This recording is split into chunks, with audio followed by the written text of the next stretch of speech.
Even though it's the preseason, rookie Will Richard's instilling genuine confidence in his head coach already. In his first game starting, Richard dropped 13 points, 6 rebounds, 2 assists, and a steal on 4 for 7 shooting from the field and 3 for 5 shooting from distance, while being a plus 10 in 29 minutes of action. Here's what Steve Kerr had to say about Richard post-game.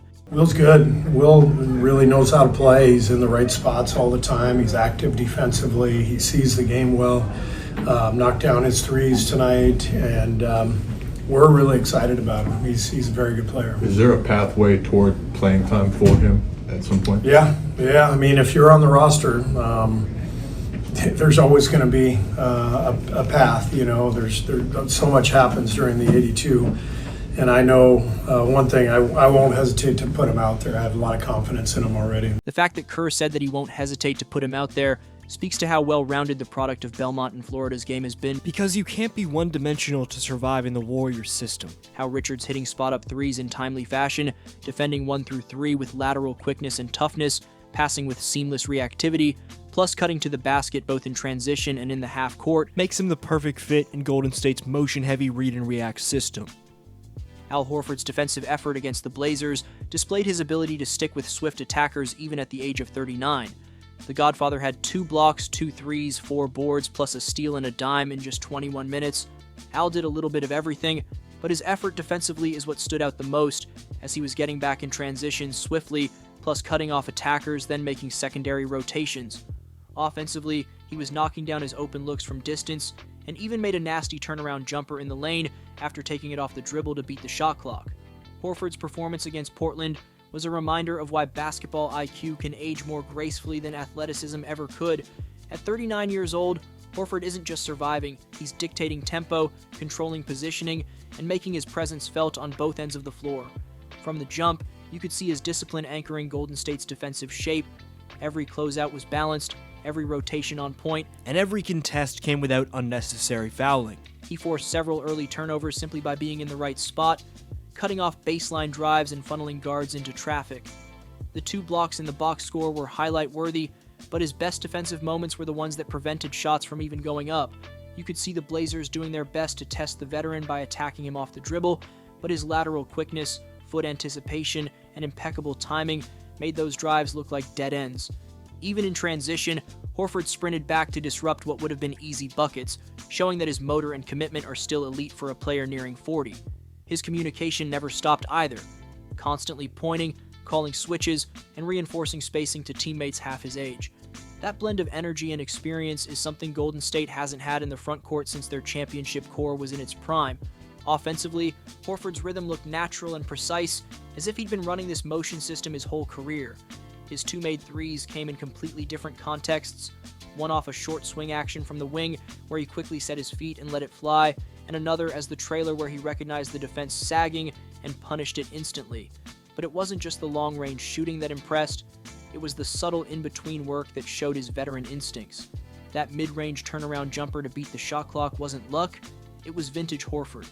He recognized a mismatch, backed his man down methodically, gave a controlled shoulder fake, and created space for a soft fadeaway. That's pure veteran footwork and awareness, the kind you can't teach. He also had several possessions where he acted as a secondary facilitator, catching the ball in the high post and making quick reads to cutters and shooters. Even when he didn't record the assist, his decisions kept the Warriors' offense humming.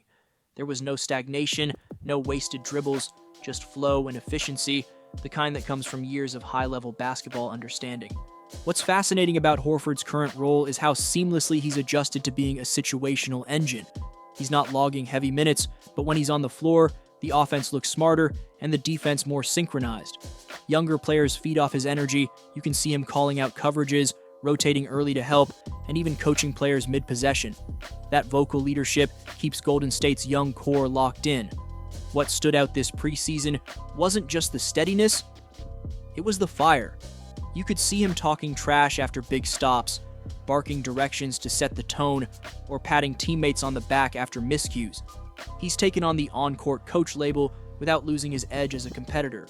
For a Warriors team transitioning into a more balanced blend of youth and experience, having a veteran like Horford who bridges both worlds is invaluable. His numbers won't always pop, but his fingerprints are all over winning possessions. Will Richard, on the other hand, continues to look like a player mature beyond his years. His 13.6 rebound performance wasn't just efficient, it was quietly dominant in the details. What stood out most was how in rhythm everything looked. His three-pointers came within the natural flow of the offense, never forced, never rushed. The mechanics were smooth, compact, and identical every time, the sign of a player with professional habits already ingrained.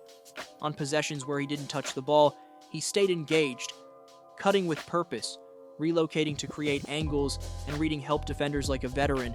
For a rookie adapting to one of the most motion-heavy, red-based offenses in basketball, that level of composure and timing is remarkable.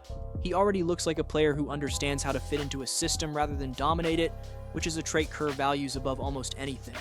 Defensively, Richard was just as sharp. His ability to guard multiple positions was on full display, staying low and connected against shifty guards, then holding his ground against stronger wings. His rebounding was another bright spot. He boxed out bigger bodies, tracked long rebounds, and had a couple of hustle plays where he outworked veterans for extra possessions. You could tell he's already processed Golden State's defensive principles: stay connected, contest vertically, rotate decisively. He's not reacting late, he's anticipating, which is rare for a rookie wing. Offensively, beyond the perimeter shooting, Richard showed flashes of being a true connector, a player who moves the ball one step ahead of the defense. He made smart swing passes, cut decisively when defenders turned their heads, and never tried to force hero plays. His basketball tempo felt natural. He knew when to push the pace and when to pull it back, when to take the open look, and when to find the hot hand. That kind of balance, especially for a player still adjusting to NBA speed, says a lot about his maturity. Kerr's trust in him, keeping him out there for nearly 30 minutes, was telling. He's earned those minutes by playing the right way, and that's the highest compliment you can get in a Warrior system built on trust and rhythm. Another underrated element in Richard's performance was his body language. There's a poise and calm about him that stands out. No panic, no overexcitement, no visible frustration when plays don't go his way. He claps for teammates' buckets, communicates on defense, and resets quickly after mistakes. That emotional consistency is the mark of a player who understands how long NBA games really are. It's not about the last play, it's about the next one. In a team culture that values composure as much as creativity, Richard fits like a glove. His presence stabilizes lineups, and his effort is contagious. You can already sense teammates looking for him on kickouts or trusting him on switches. Respect earned the right way. If this is what Will Richard looks like in preseason, the Warriors might have found another long-term piece who perfectly fits their identity: high IQ, high energy, and low ego. And with veterans like Horford setting the tone, it's easy to see how that professionalism rubs off on the next generation. Together, the two represent opposite ends of the basketball timeline, Horford proving how experience can still dominate, and Richard proving that youth can learn to play the right way early. That combination could quietly be one of Golden State's most stabilizing storylines of the season.